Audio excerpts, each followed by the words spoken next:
1 миллиард 476 миллионов – такова сумма таможенных платежей, поступившая в госбюджет в течение года. Если сравнивать с аналогичным периодом прошлого года, это на 147 миллионов меньше. По плановому обязательству отставание составило 544 миллиона рублей. Такие данные привел на пресс-конференции председатель Государственного таможенного комитета Беслан Цвинарий и отметил, с чем это связано. Почему я такое пристальное внимание товарообороту уделяю? Потому что платежи, поступающие в казну, они зависят напрямую от импортного и экспортного товарооборота. По табачным изделиям, тоже мы делали анализ, получилось, что если брать в натуральном выражении, то есть в единицах, в штуках, в сравнении с прошлым годом где-то идет по товарообороту на 91% выполнения. Так скажем, приблизительно на том же уровне, что и прошлого года. Но в стоимостном выражении это составляет 67%. Это свидетельствует о том, что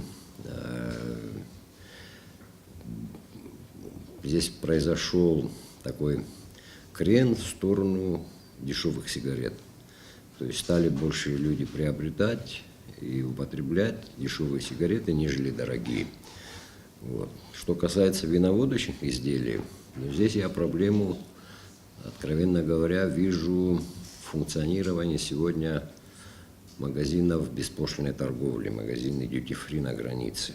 И если, представьте себе, товарооборот этого года по алкоголю упал по сравнению с товарооборотом прошлого года на 27%, значит, это существенные объемы, которые попадают сюда на наш рынок внутренний. Если это называть своими именами вещи, то это прямая контрабанда. То есть человек, приобретая в магазине беспошлиной торговли, уходит практически от уплаты этих всех платежей. Но в этом случае мне становится жалко участников внешнеэкономической деятельности, которые этим видом бизнеса занимаются.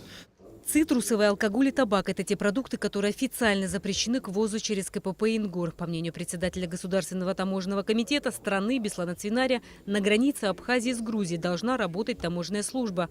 По основным товарам, которые будут не запрещены к ввозу, нужно взимать платежи, убежден председатель ГТК. У меня есть свое собственное убеждение, я об этом говорил руководству страны. Если мы являемся государством, и для меня, как представителя таможенной службы Абхазии, я не вижу разницы. Граница, что западная, что восточная, для меня и та граница, и эта граница.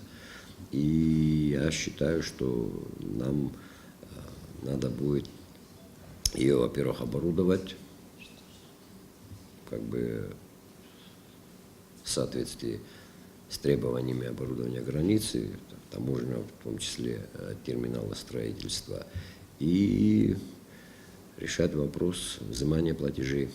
Как отметил руководитель ГТК Беслан Цвинарий, после его назначения на КПП «Ингур» была изъята крупная партия минеральной воды «Боржоми», ввозимая в Абхазию контрабандным путем. Немаленькая контрабанда, боржома и там еще одна минеральная вода есть, кажется, она Беклави называется. Там совместно, я так понял, с пограничной службой они проводили соответствующие мероприятия, вышли на след. Установить кто не смогли, но изъяли в немалом количестве контрабанду.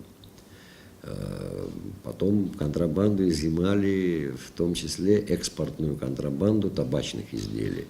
Уже сотрудники поста ПСОЛ 150 блоков изъяли, которые пытались вывести контрабанду уже в Российскую Федерацию. Честно говоря, меня это немного удивило, с какой целью они это пытались сделать.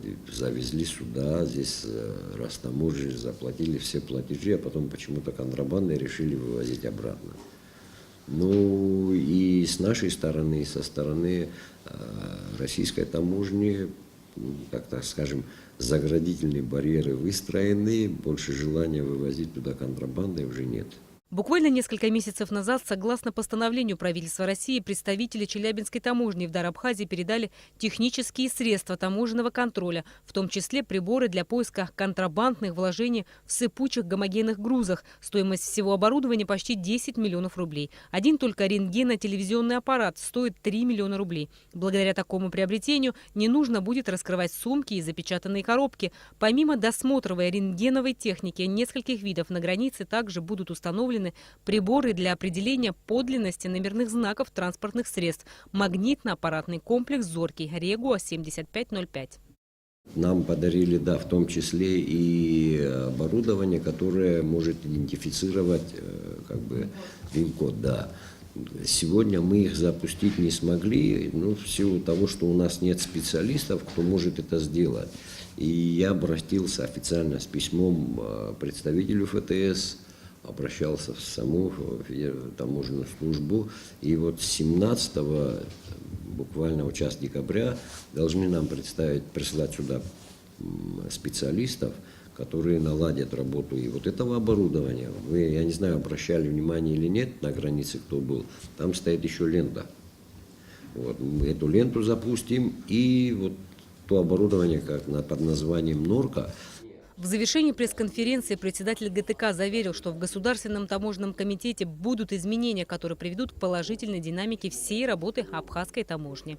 Рената Шакая, Стамыр Гошба, Абхазское телевидение.